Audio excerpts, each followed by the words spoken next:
네, 안녕하십니까. 한국경제TV 와원의 파트너 강재현 대표입니다. 자, LG전자 한번 보도록 하죠. LG전자가 올해 시장을 보게 되면 상당히 많이 올라왔습니다.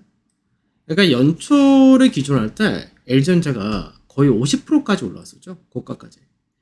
그래서 사실 LG전자 같은 경우는 작년부터 해가지고 좋은 자리 때 올 때마다 굉장히 자주 말씀드렸던 그런 종목이었습니다. 실제로 이제 저희 같은 경우는 앞전에 이제 요때인데 7월 중순 좀 넘었을 때 요때 이제 LG전자 매도 마무리를 하면서 그 이후로는 사실 LG전자를 보지 않았습니다. 왜 그러냐면 LG전자가 여기서 여기까지 올라갈 때의 모멘텀이라는 거는 결국 이제 전장 사업에 대해서 실적 예상보다 괜찮다 이걸 가지고 올라왔었고, 실제로 이때까지는 국내 대형 IT 중에서 실적 대비 저평가라는 부분이 굉장히 뛰어난 것이 LG전자였었죠. 그래서 그때는 이제 모멘텀을 잘 밟고 갔는데 여기서 추가적인 상승을 하기에는 모멘텀이 부족하다 이게 있었고, 실제로 LG전자 같은 경우는 초기의 상승은 연기금을 중심으로 올라갔었고요. 그 다음 상승은 외국인들이 끌고 갔던 그런 케이스였는데, 다들 잘 아시다시피 6월달 중순부터 2차전지라든지 일부 종목군들의 쏠림이 심해지면서 연기금을 중심한 기관에서의 매도가 계속해서 떨어졌던 거죠. 그러다 보니까 LG전자의 수급적인 부분에서가 모멘텀이 부족한 상태에서 기관의 매물로 인해서 계속해서 하락이 떨어졌던 건데, 문제는 하락을 하는 데 있어서 받쳐주는 물량이 없다 보니까 주가가 단기간에 고가 대비해서 한 25% 가까운 하락을 했다 이렇게 된 거죠.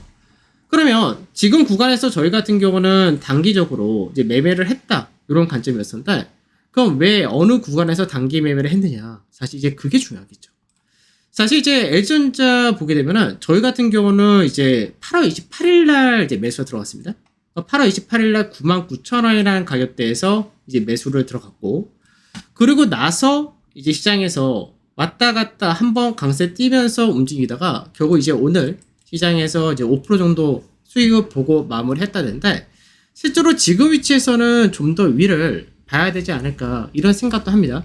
근데 이제 단기적인 부분에서 생각보다 시간이 오래 걸린 케이스가 되기도 하는데, 실제로 이제 제가 낙폭이 커지거나 하락이 떨어질 때 바닥을 다지는 방법은 3개밖에 없다 이 얘기를 자주 해드리죠. 박스권, 쌍바닥, V자. 그러면 LG전자 같은 경우는 시장에서 박스권으로 바닥을 만든 그런 케이스였는데, 자, 분봉을 보면서 체크를 한번 해보죠. 분봉을 보게 되면 저희가 들어갔던 시기는 이제 요때입니다. 요때 99,000원에 매수를 했었는데, 실제로 이제 주가가 빠지고 나서 이제 박스권의 흐름을 그렸다라는 측면에서 충분히 여기서 지지 돌파형을 보고 사실 여기서 들어간 건데, 반등이 나올 때 생각보다 반등의 탄력이 작았고요. 그러고 나서 다시 한번 시장의 영향을 해서 빠졌다가 다시 한번 돌파 나왔는데, 이때도 마찬가지로 반등의 세기가 좀 상대적으로 약했다 되는 거죠. 그래서 이때도 마찬가지로 104,500원짜리 전후에서 매도를 걸었었는데 이때까지도 못 나왔었다가 한번 다시금 내려왔다가 그러면서 전체적인 박스권의 구조를 확장시켰다 이렇게 볼 수 있는데, 그러고 나서 이제 오늘 강하게 돌아섰다 된 거죠. 그래서 오늘 매도로 단기적으로 끝내긴 했지만 전체 현재 그림을 보게 되면은 추가적으로 전체 박스권의 확장이 이렇게 된 케이스라서 요 윗자리에서의 지지를 밟고는 추가적인 상승폭도 또 열려있는 케이스다 이렇게 보시면 되고, 이렇게 나와서 시장에서 바닥을 만든다 됐을 경우는 나중에 전체적으로 다시 그림을 잡고 움직인다 될 수 있기 때문에 요 근래부터는 이제 또 보셔야 되는 관점이 어떤 관점에서 보시냐면 바닥을 만든 종목, 요런 관점에서 관심을 또 가지시면 좋다 이렇게 말씀드리도록 하겠습니다.